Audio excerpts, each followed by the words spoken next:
اما بعد فاعوذ باللہ من الشیطان الرجیم بسم اللہ الرحمن الرحیم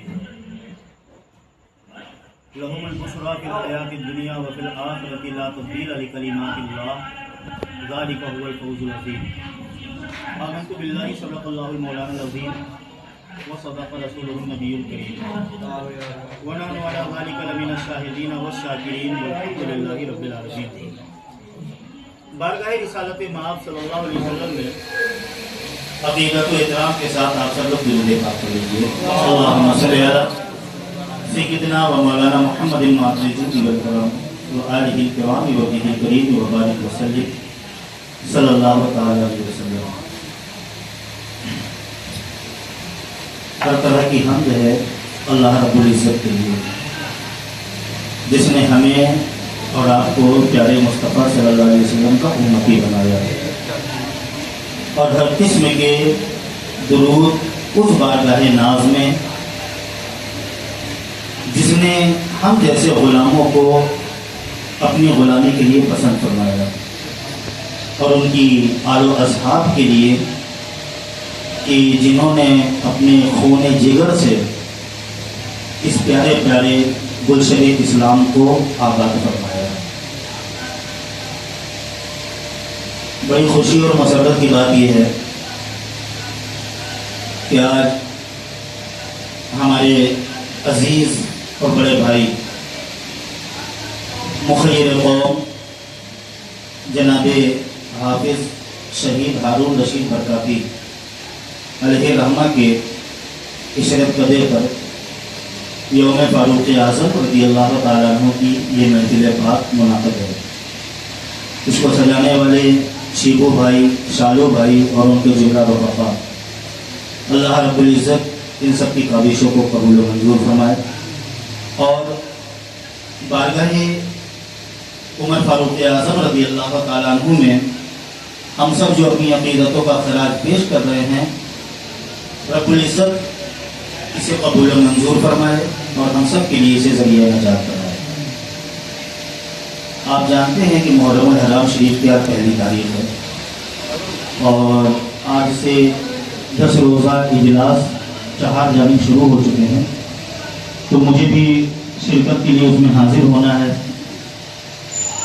میں بہت وقت آپ کے بیچ نہیں بیٹھ سکتا، کچھ دیر انشاءاللہ میں اپنا گفتگو رہوں گا، اور اس کے بعد اپنی گفتگو کو پایۂ تکمیل تک پہنچاؤں گا۔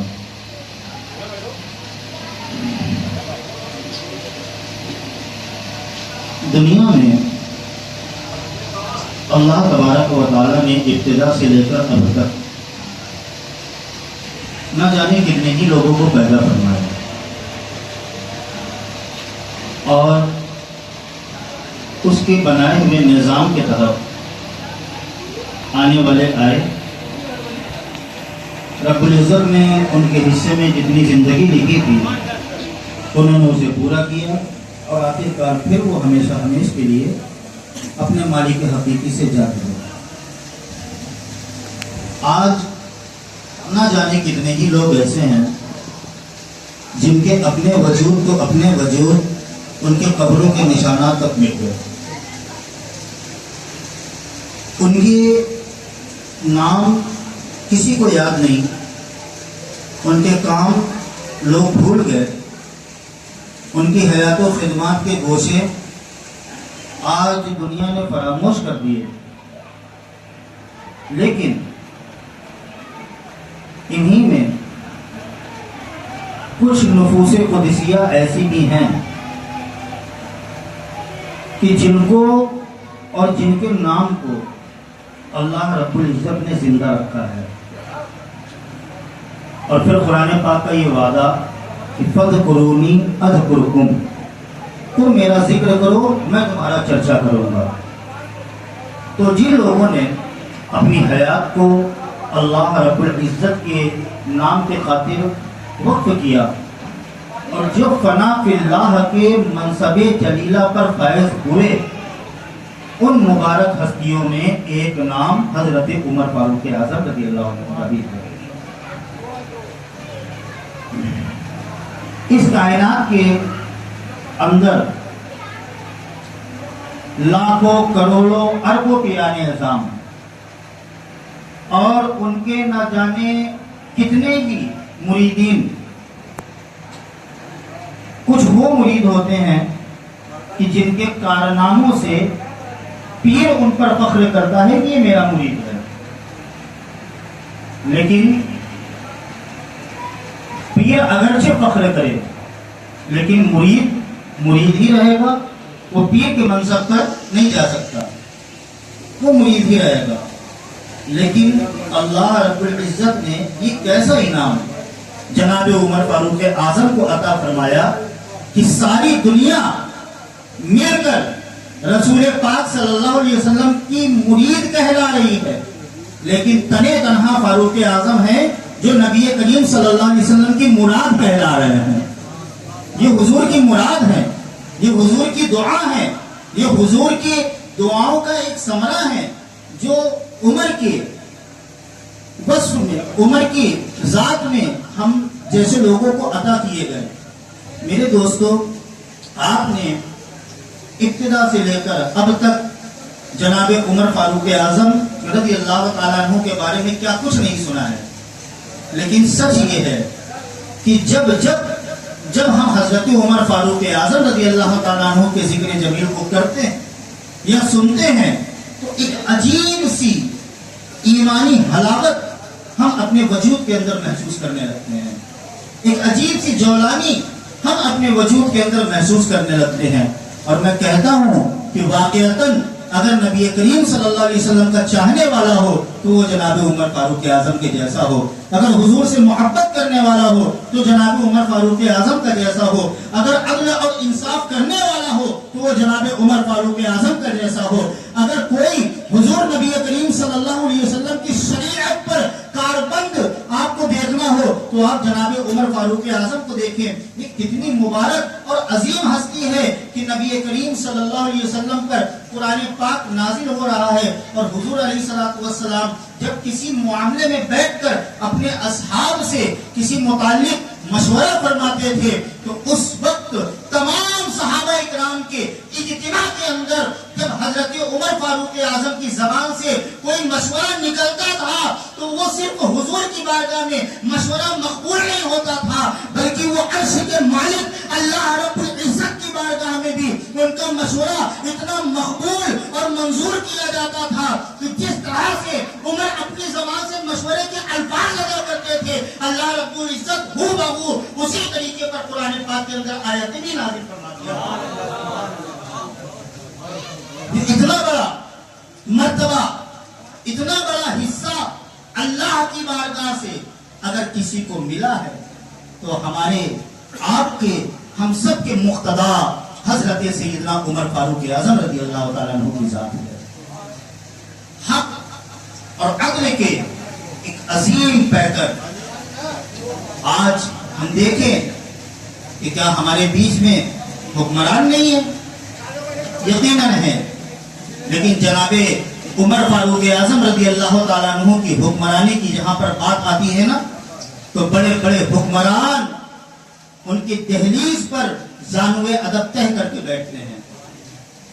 وہ عمر جسے قیصر و کسریٰ کا کوئی خوف نہیں، وہ عمر جو اپنے بدن پر بادشاہ وقت ہونے کے باوجود بھی پابند لگا ہوا لباس پہنے، لیکن اس کے روب اور دبدبے کا عالم یہ کہ قیصر و کسریٰ جیسے بادشاہ اور سلاطین اس کے سامنے کھڑے ہونے سے تھرتھرائیں. آخرکار عمر کو یہ عزتیں کہاں سے مل رہی ہیں، عمر کو یہ وقار کہاں سے حاصل ہو رہا ہے؟ تو یقیناً بات وہی ہے جو ڈاکٹر اقبال نے برسہ برس پہلے کہہ دی کہ کی محمد سے وفا تو نے تو ہم تیرے ہیں، یہ جہاں چیز ہے کیا لوح و قلم تیرے ہیں. سب کچھ اس امتی کے پاؤں پر اللہ تعالیٰ ڈال دیتا ہے جو امتی اپنے نبی سے زیادہ کسی اور سے محبت نہ کرے.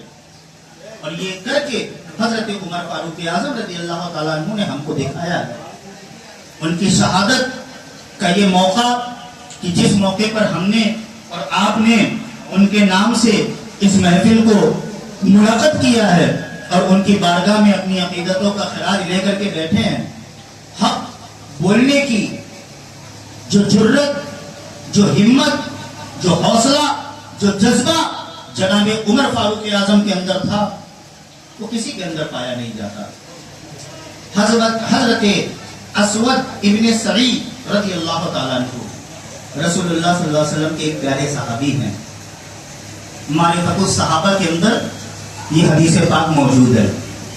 حضرت اسود ابن سعید رضی اللہ تعالیٰ عنہ حضور کے ایک صحابی ہے اور اپنے وقت کے بہت بڑے شاعر تھے.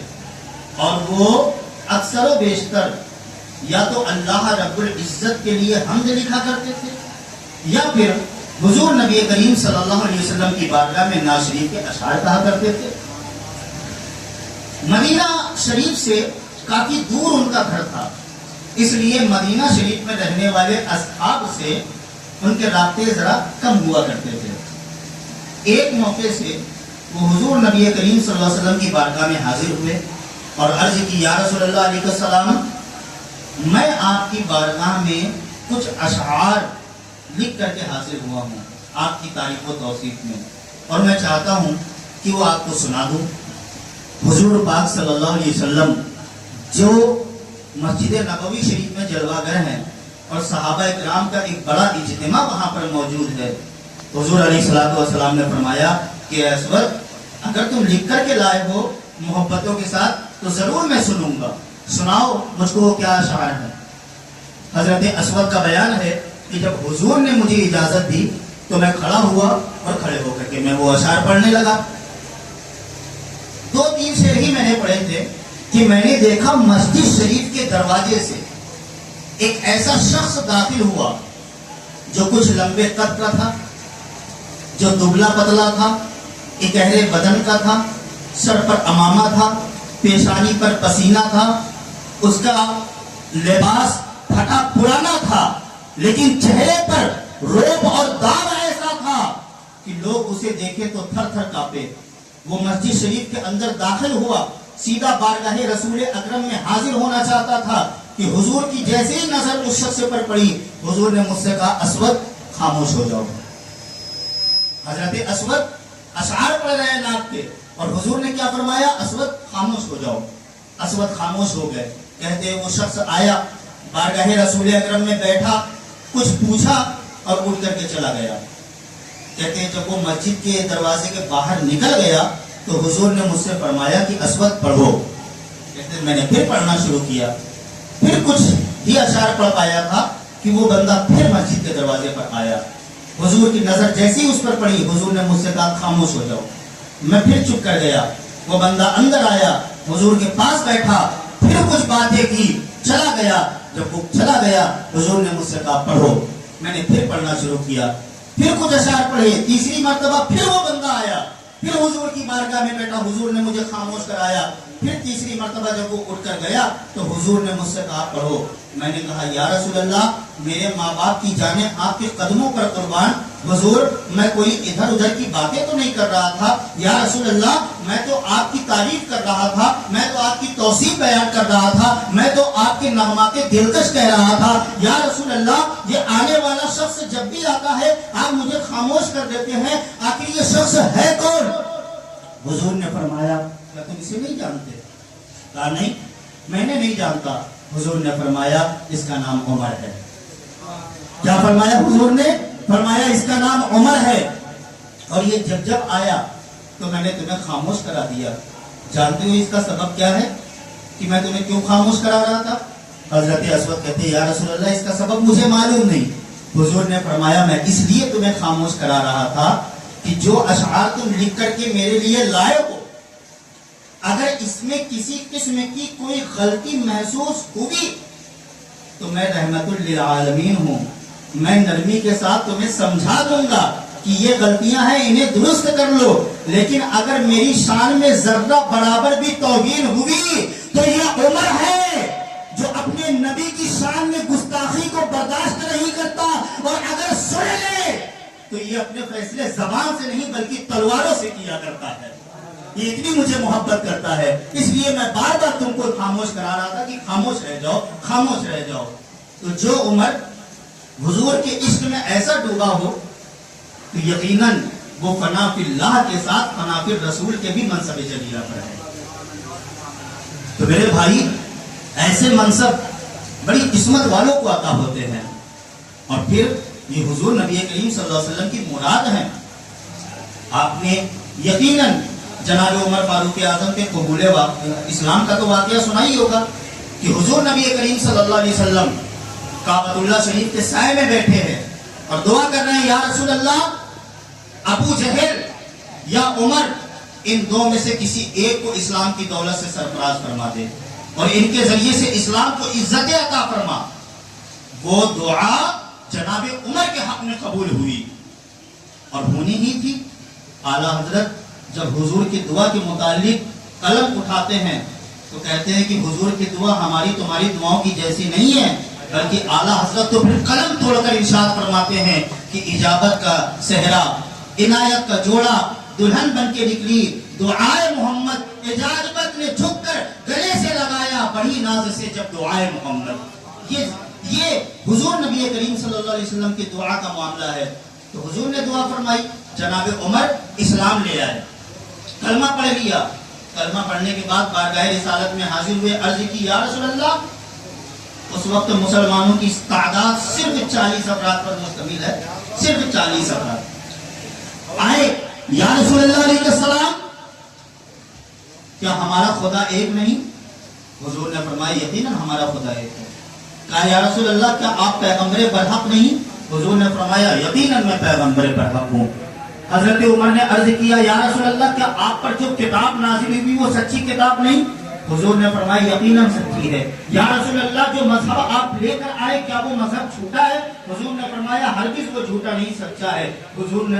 حضرت عمر نے عرض کی، یا رسول اللہ، جب ہمارا خدا سچا، آپ سچے، آپ کا لایا ہوا اسلام سچا، آپ پر نازل ہونے والی کتاب سچی، تو ہم اوروں سے دب کر کیوں رہے؟ کیوں ہم اوروں سے دب کر رہے؟ حضرت عمر نے کہا، یا رسول اللہ، ابھی اٹھے اور تمام صحابہ اکرام کے ساتھ کعبۃ اللہ شریف چلیں گے، ہم وہاں طواف بھی کریں گے، ہم وہاں نمازیں بھی پڑھیں گے۔ اس کے بعد جناب عمر فاروق اعظم رضی اللہ تعالیٰ عنہ صحن کعبہ میں تشریف لائے۔ چہار جانب سے کفار و مشرکین کا جمع غفیر موجود ہے، لیکن اس کے باوجود حضرت عمر فاروق اعظم رضی اللہ تعالیٰ عنہ جب ان کفار و مشرکین کے بیچ آئے تو اس تیور کو لے کر کے آئے تھے کہ جو جان مانگو تو جان دے دیں، جو مال مانگو تو مال دے دیں، مگر یہ ہم سے نہ ہو سکے گا، نبی کا جاہ و جلال دے دیں۔ ہم تو اپنے نبی کے عشق میں آئے ہیں، ہم تو اپنے نبی کی محبتوں میں آئے ہیں۔ پھر وہاں پر انہوں نے طواف بھی کیا ہے، وہاں پر انہوں نے نمازیں بھی پڑھی ہیں، اور کہا ہے کہ سن لو مکہ کے کفار و مشرکین کہ آج عمر نے اسلام قبول کیا ہے۔ اب اگر تلواریں اٹھنا تو دور کی بات، اگر کسی کی نگاہیں بھی مصطفیٰ کی جانب اڑ گئی تو قسم وحدہ لا شریک کی، عمر کی تلوار اس کا فیصلہ کرے گی، عمر کی تلوار اس کا فیصلہ کرے گی۔ یہ تیور جب جناب عمر فاروق اعظم کے دیکھے ہیں نا تو بڑے بڑے سورماؤں کے دل ان کے سینوں میں دھڑکنے لگے ہیں۔ تو یہ جلال، یہ ہیبت تنے تنہا عمر کی ہے۔ آج ہم کروڑوں میں ہیں، اربوں میں ہیں، اس کے باوجود ہمارا اپنا کوئی وقار نہیں ہے، ہماری اپنی کوئی عزتیں نہیں ہیں، ہمارا اپنا کوئی منصب نہیں ہے۔ لیکن جب تنے تنہا عمر تھے تو سارا عرب عمر کے نام سے کب کبھی لگائے تھا اور کانپ رہا تھا ان کے نام سے۔ کیوں تھا؟ اس لیے کہ عمر واقعتاً ایمان والے تھے، واقعتاً ایمان والے تھے۔ اور آج ایمان ہمارے اندر سے رخصت ہو چلا ہے۔ ہم کو اپنی جان سے تو محبت ہے، ہمیں اپنے مال سے تو محبت ہے، ہمیں اپنے خیش و عقبت ہے، لیکن میرے عزیز دوستوں اور میرے بزرگوں، ہمیں اپنے نبی پاک صلی اللہ علیہ وسلم سے محبت نہیں ہے۔ ہم جتنی بھی زبانی جمع خرچی کر لیں کہ ہم حضور کے نام پہ اپنی جان دے دیں گے، اپنی اولادیں دے دیں گے، لیکن حق یہ ہے کہ جب بات ناموں سے رسالت کی آتی ہے تو ہم میں سے کوئی اس کا پہرے دار نظر نہیں آتا۔ آپ عشق کریں تو عمر کی طرح کریں، آپ عدل کریں تو جناب عمر کی طرح کریں، آپ انصاف کریں تو جناب عمر کی طرح کریں، آپ زندگی جئیں تو جناب عمر کی طرح جئیں۔ کہ میرے عزیز دوستو، مسجد نبوی شریف کے باہر صحن میں ایک پتھر رکھا ہوا ہے، اینٹ کا پتھر، اور اس پر حضرت عمر فاروق اعظم نے اپنے سر کو ٹیک رکھا ہے۔ گویا کہ اسے اپنا تکیہ بنائے ہوئے ہیں اور اسی حالت میں آپ لیٹے ہیں. باہر کے لوگ جو رؤسا کی جانب سے، امراء کی جانب سے، شرفاء کی جانب سے، سلاطین کی جانب سے ملنے آئے ہیں، بڑا نام سنا ہے. 4 لاکھ مربع میل پر اکیلے حکمرانی کرنے والا وہ عمر جس کے نام سے سر و کسرا تھرتھراتے تھے. جب لوگ اس سے ملنے آئے تو پوچھا کہ کون ہے عمر، کون ہے عمر جس کا جو بیٹھتا تو مدینے میں ہے لیکن اس کے روب و دبدبے کے ڈنکے شام میں بھی بج رہے ہیں، یمن میں بھی بج رہے ہیں، عراق میں بھی بج رہے ہیں، ہر جگہ اس کے روب و دبدبے. ہم بھی دیکھنا چاہتے ہیں کہ وہ عمر کون ہے، ہم بھی دیکھنا چاہتے ہیں وہ عمر کون ہے. جب لوگوں سے کہا اور انہوں نے کہا تم عمر سے ملنا چاہتے ہو، چلو ہم تمہیں ملاتے ہیں.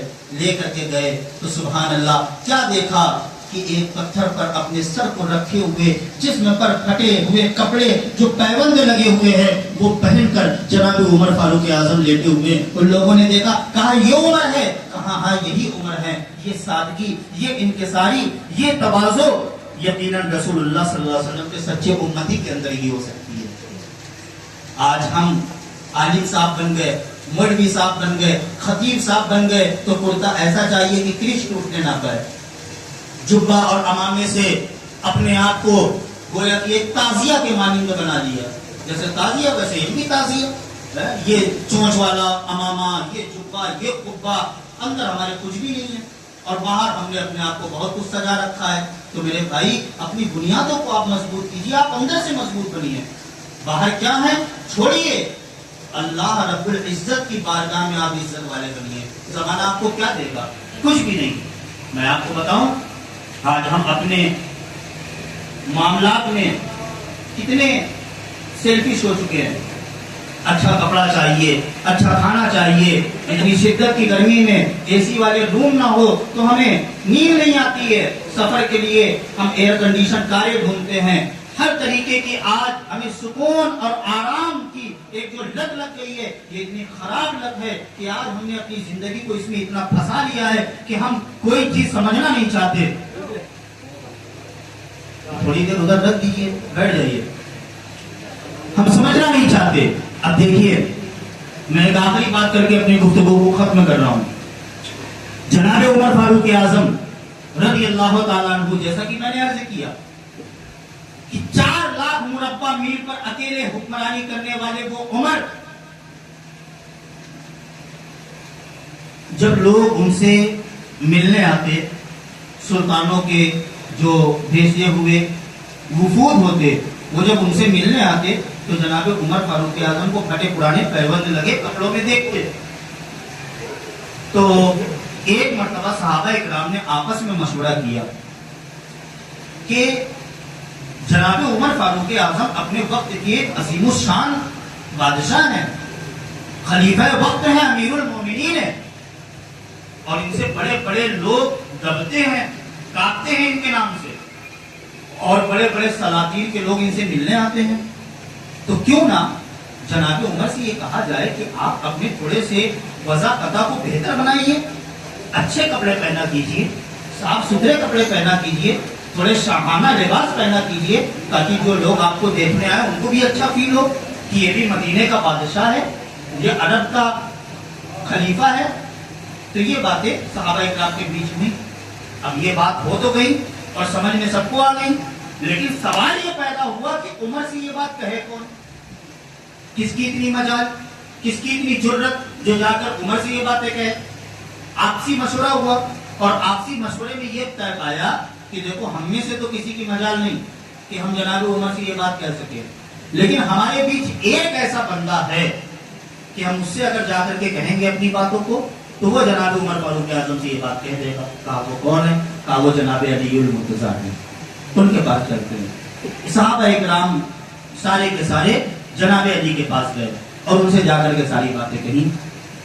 حضرت مولا کائنات نے ان کی باتیں سنی اور سن کر مسکرائے اور مسکرا کر ارشاد فرمایا کہ بات تو آپ لوگوں کی بالکل ٹھیک ہے، اس میں کوئی غلط مان نہیں ہے، بات بالکل ٹھیک ہے، لیکن میں آپ سے یہ کہنا چاہتا ہوں کہ اگر کوئی اور مسئلہ لے کر آتے تو یقیناً میں جا کر کے عمر سے کہہ دیتا، لیکن اس معاملے میں تو عمر سے میں بھی بات کرنے کی ضرورت نہیں رکھتا. میری بھی مجال نہیں کہ میں عمر سے جا کر کے یہ باتیں کر سکوں. اب وہ سارے لوگ ملول ہوئے, پریشان ہوئے, تھوڑا سا ٹوٹے کہ اب ہم کیا کریں, ایک ہی راستہ تھا اور انہوں نے بھی انکار کر دیا, اب کیا کیا جائے. تو جب حضرت علی نے ان سب کے اترے ہوئے چہروں کو دیکھا تو فرمانے لگے کہ کوئی مشکل نہیں ہے, میں نہیں کر سکتا, لیکن ابھی بھی ہمارے ہی پیچھے ایک ایسی ہستی موجود ہے کہ یقیناً وہ کہہ سکتی ہے اور وہ کہے گی اور عمر کو ماننا پڑے گا. کہا حضور وہ کون ہے؟ تو کہا وہ کوئی اور نہیں, ام المومنین حضرت سیدہ عائشہ صدیقہ رضی اللہ تعالیٰ عنہا ہے. عمر ان کی بات کو نہیں ٹالیں گے. کہا ٹھیک ہے, ہم سب چلتے ہیں. یہ سارے لوگ کاشانۂ نبوت کے باہر جا کر کے حاضر ہو گئے, دروازے پر دستک دی. اماں ہم سب رسول اللہ صلی اللہ علیہ وسلم کے اصحاب آپ کے در دولت پر حاضر ہیں. اماں عائشہ نے پردے سے فرمایا کیا مسئلہ ہے؟ عرض گزار ہوئے اماں مسئلہ یہ ہے کہ جناب عمر جو اس وقت خلیفہ ہیں, ہمارے امیر ہیں, اور ہم یہ چاہتے ہیں کہ جو سلاطین کے لوگ ان سے ملنے کے لیے آتے ہیں تو وہ جب عمر کو پھٹے پرانے کپڑوں میں دیکھتے ہیں تو کوئی اچھا میسج ہماری جانب سے نہیں جاتا. ہم چاہتے ہیں کہ آج کل تو مال کی فراوانی ہے, بیت المال کے اندر بھرا ہوا ہے مال غنیمت, تو عمر اگر دو چار اپنے لیے شاہانہ لباس بنوا لیں گے کہ جب لوگ ان سے ملنے آئیں گے اور وہ ان کو زیب تن کیے دیکھیں گے تو ایک اچھا میسج ان لوگوں تک جائے گا. تو کیا ہماری مانگ خراب ہے؟ کہا بالکل نہیں. تو کہا اماں بس آپ سے اتنی ہی عرض ہے کہ آپ عمر کو بلائیے اور کہہ دیجئے کہ عمر اپنے جسم سے اس پھٹے پرانے پیبند لگے کپڑے کو اتار کر پھینک دیں اور بیت المال سے پیسے نکال کر اپنے لیے چند اچھے کپڑے بنوا لیں تاکہ لوگ آئے ان سے ملنے تو ان کو اچھا محسوس ہو. اماں عائشہ نے کہا ٹھیک ہے, جاؤ عمر کو بلاؤ کر لاؤ اور کہنا کہ تمہیں ام المومنین نے بلایا ہے. حضرت سیدنا عمر فاروق اعظم رضی اللہ تعالیٰ عنہ انہی پھٹے پرانے کپڑوں میں مسجد نبوی شریف کے اندر بیٹھے ہیں. ایک صحابی گئے, انہوں نے کہا حضور آپ کو اماں عائشہ نے بلایا ہے. جب سنا تو جناب عمر فاروق اعظم رضی اللہ تعالیٰ عنہ نے مارے ادب کے جوتے تک نہیں پہنے, دوڑے بھاگے اماں عائشہ کی دہلیز پر آئے اور غلاموں کی طرح بیٹھ گئے اور عرض گزار ہوئے اماں آپ نے غلام کو یاد فرمایا ہے, آپ کی دہلیز پر غلام حاضر ہے. اماں عائشہ نے فرمایا کہ اے عمر یہ تمام رسول اللہ صلی اللہ علیہ وسلم کے اصحاب بیٹھے ہوئے ہیں اور ان کی کوئی بری مانگ نہیں ہے, یہ ایک اچھی مانگ لے کر کے یہاں پر آئے ہیں. یہ چاہتے یہ ہیں کہ تم سے لوگ باہر سے ملنے آتے ہیں, بادشاہ کے بھیجے ہوئے لوگ, سلاطین کے بھیجے ہوئے لوگ, حکمرانوں کے بھیجے ہوئے لوگ, تو جب وہ آتے ہیں تم سے ملتے ہیں تمہارے بدن پر پھٹے پرانے پیبند لگے ہوئے لباس دیکھتے ہیں تو انہیں اچھا محسوس نہیں ہوتا. تو اے عمر یہ صرف اتنا چاہتے ہیں کہ بیت المال سے کچھ مال لے لو اور اپنے لیے کچھ اچھے کپڑوں کا انتظام کر لو تاکہ کل کو وہ لوگ تمہارے پاس آ کر کے بیٹھیں تو ایک اچھا میسج جائے, اچھا پیغام جائے.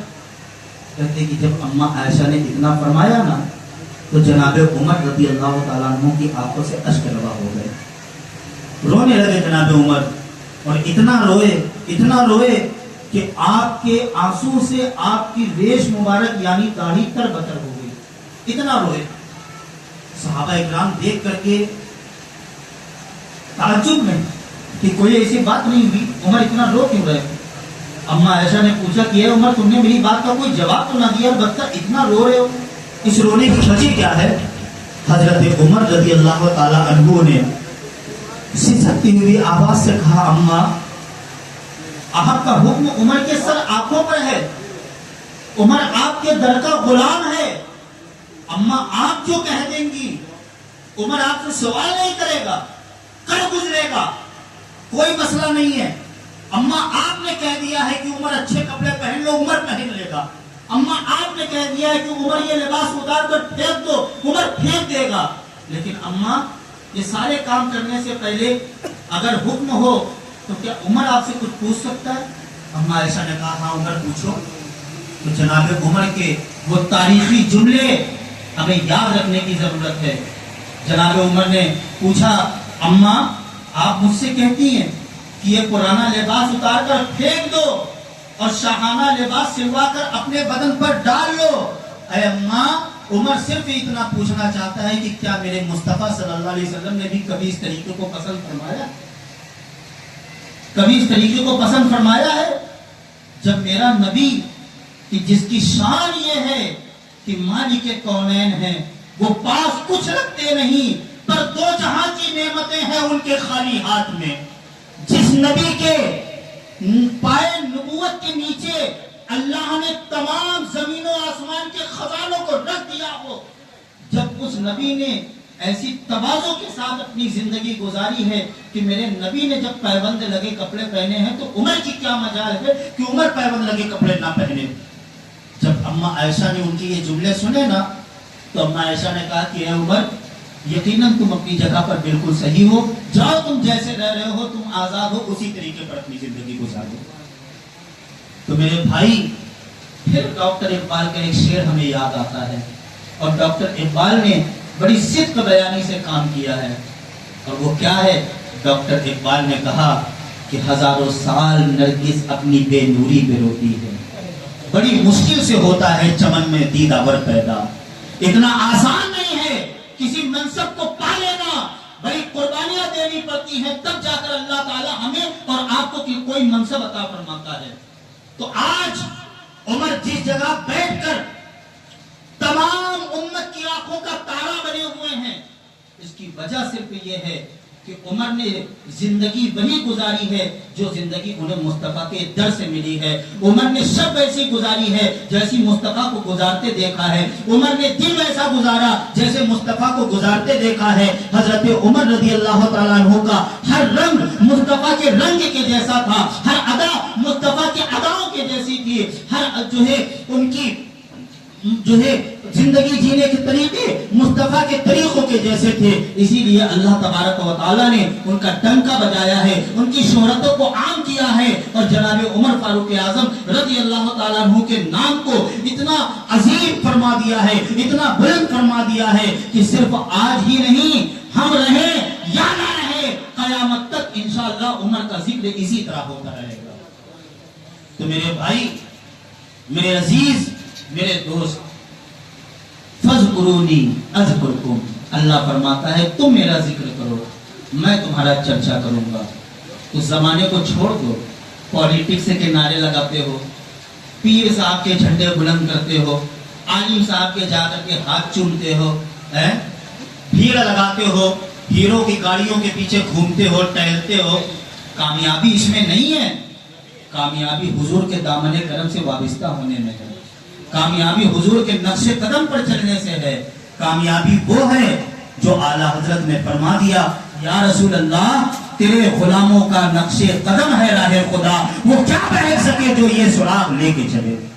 تو کامیابی اس میں پوشیدہ ہے، کامیابی اس میں مضمر ہے۔ تو میرے عزیز دوستو، میں جناب عمر فاروق اعظم رضی اللہ تعالیٰ عنہ کے حوالے سے اگر بات کروں تو صرف میری ہی تخصیص نہیں، بلکہ دنیا کا کوئی فقیہ ہو، کوئی محدث ہو، کوئی بڑے سے بڑا عالم دین ہو، حضرت عمر فاروق اعظم رضی اللہ تعالیٰ عنہ کے منصب جلیلہ کو اگر وہ گنانے پر آئے تو یقیناً ہمارے لیے راتیں ناکافی ہو سکتی ہیں، لیکن ہم جناب عمر کے فضائل کو بیان نہیں کر سکتے۔ ان کے فضائل، ان کے مناقب، ان کے منصب جلیلہ کو، ان کے اوصاف حمیدہ کو، ان کے اخلاق حسنہ کو ہماری زبانیں قاصر ہے کہ ہم بیان کر سکیں۔ تو کچھ شخصیات ایسی ہوتی ہیں کہ جن کے بارے میں بس ہم صرف عقیدتوں کے خراج ہی پیش کر سکتے ہیں، کما حقہ، ہم ان کی بارگاہ میں جو ہے صرف خراج پیش کر سکتے ہیں، لیکن ان کی ذات کیا ہے اس کو بیان نہیں کر سکتے۔ تو ہمارے لیے صرف اتنا کافی ہے کہ اللہ تبارک و تعالیٰ اگر چاہتا تو ہمیں کسی بھی غیر مسلم گھرانے میں پیدا کر دیتا، اللہ تبارک و تعالیٰ اگر چاہتا تو ہمیں پیدا ہی نہ فرماتا، اللہ تبارک و تعالیٰ اگر چاہتا تو ہمیں جانوروں کی صورت میں پیدا فرما دیتا، لیکن یہ اس کا عین کرم ہے کہ اس نے ہمیں انسان بنایا، پھر اس کی رحمت کہ اس نے ہمیں مسلمان بنایا، پھر اس کی عین رحمت کہ اس نے ہمیں سنی مسلمان بنایا، کہ ہم رسول اللہ صلی اللہ علیہ وسلم سے بھی عشق کرنے والے ہیں، ان کے اصحاب کے بھی گن گانے والے ہیں، اور سبحان اللہ یہ ماہ مبارک کہ جو اسلامی سال کا پہلا مہینہ ہے، میں آخری بات کروں اور اپنی گفتگو کو ختم کر دوں میرے عزیز، یہ ماہ محرم شریف کہ جس میں ہماری قوم کا ایک چھوٹا بچہ بھی یہ جانتا ہے کہ اس ماہ مبارک میں حضرت سیدنا امام علی مقام رضی اللہ تعالیٰ عنہ کی شہادت ہے، اور اکیلے آپ کی نہیں، آپ نے اپنا سارا کنبہ اللہ تعالیٰ کی رضا کے لیے قربان کر دیا، لیکن اس کے باوجود میں بڑی ذمہ داری کے ساتھ یہ عرض کر رہا ہوں کہ جتنی خرافات پورے سال میں ہمارے یہاں نہیں ہوتی، اتنی اکیلی خرافات اس مہینے کے اندر ہمارے یہاں رائج ہے، اس اکیلے۔ آج فرقہ باطلہ کے لوگ، دیوبندی، وہابی، غیر مقلد، کون کون لوگ ہیں جو ہمیں برا بھلا کہتے ہیں، جو ہمارا مذاق اڑاتے ہیں، جو ہمیں لعن و طعن کرتے ہیں، صرف اسی کی بنیاد پر کہ آج ہمارے معاشرے کے کچھ جاہل، ان پڑھ افراد اور بے غیرت قسم کے لوگ ایسے پیدا ہو گئے ہیں کہ معاذ اللہ آج انہوں نے شہادت حسین کو صرف اور صرف اپنی بے غیرتی کا سامان بنا کر کے رکھ دیا۔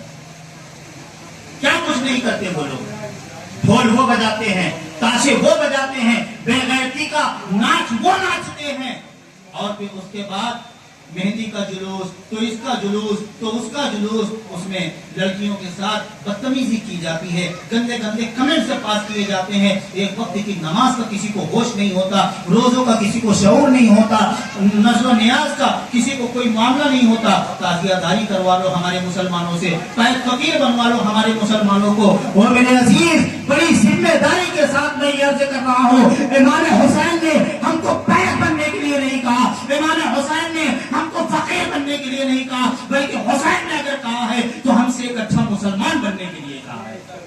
سب سے پہلے یہ کام کرو نا، یہ کام نہیں ہو رہا ہے، باقی سارے کام تم کر رہے ہو، تو اپنی غیرتوں کا جنازہ پڑھ لینے والوں آنکھیں کھولو اور انصاف کرو کہ وہ حسین تھا کہ جس کو کربلا میں ستایا گیا، جس کے سامنے علی اصغر نے دم توڑا، جس کے ہاتھوں میں لاشوں پر لاش حسین اٹھا کر کے لایا، لیکن اس کے باوجود صبر کا وہ ایسا پہاڑ بنا رہا کہ حسین نے 22,000 کے لشکر جرار سے یہ کہہ دیا تھا کہ مرد حق باطل کے آگے مات کھا سکتا نہیں، سر کٹا سکتا ہے لیکن سر جھکا سکتا نہیں۔ میں نبی کی آل ہوں، میں نبی کا نوازا ہوں، میں اپنا سر جھکا دوں یہ ممکن ہی نہیں ہے۔ حسین نے اپنا سر کٹایا لیکن اپنا سر جھکایا نہیں، کس لیے؟ ہمارے لیے، آپ کے لیے، ہم سب کے لیے۔ اور آج ہم حسین کو کیسی عقیدتیں پیش کر رہے ہیں، کیسے خیرات پیش کر رہے ہیں؟ ناچ کر، بے غیرتی کا مظاہرہ کر کے، بدتمیزیاں کر کے۔ بازی اتنے بدتمیز قسم کے لوگ ہوتے ہیں کہ چلتے ہیں جلوسوں میں، اور آپ دیکھیے وہ ایک ڈنڈی میں جو ہے آگے کی جانب آگ لگاتے ہیں، اس کے بعد منہ میں پیٹرول کرتے ہیں، یہ کرنے وہ کرنے۔ یہ سکھایا تمہارے حسین نے، یہ سکھایا تمہارے مذہب نے، یہ سکھایا تم کو تمہاری شریعت نے؟ قسم اللہ کی کھا کر کے کہتا ہوں کہ اتنا قبر کے اندر مارے جاؤ گے، اتنا مارے جاؤ گے نا کہ پسلیاں ٹوٹ پھوٹ کر ادھر کی ادھر ہو جائیں گی اور کوئی بچانے والا نہیں آئے گا۔ تمہارا باپ گھر میں مرا پڑا ہو تب تم جا کر کے ایسے کمینے پنے اور ایسے بے غیرتی کا ثبوت دینا، تب میں آ کر کے پوچھوں گا۔ ذلیل قسم کے لوگ، بے غیرت، کمینے، شرم نہیں آتی؟ حسین کی شہادت کو تم نے تماشا بنا رکھا ہے، اللہ تعالیٰ معاف نہیں فرمائے گا، عذاب نازل ہوگا اس کا ایسے لوگوں کے اوپر جو حسین کے معاذ اللہ صدمے کو اور حسین کے غم کو اپنی عیش و عشرت کا جو ہے مسخرے پن کا ایک سامان بنا کر کے رکھے ہوئے ہیں۔ خدا کے واسطے میرے بھائی مت کرو ایسا۔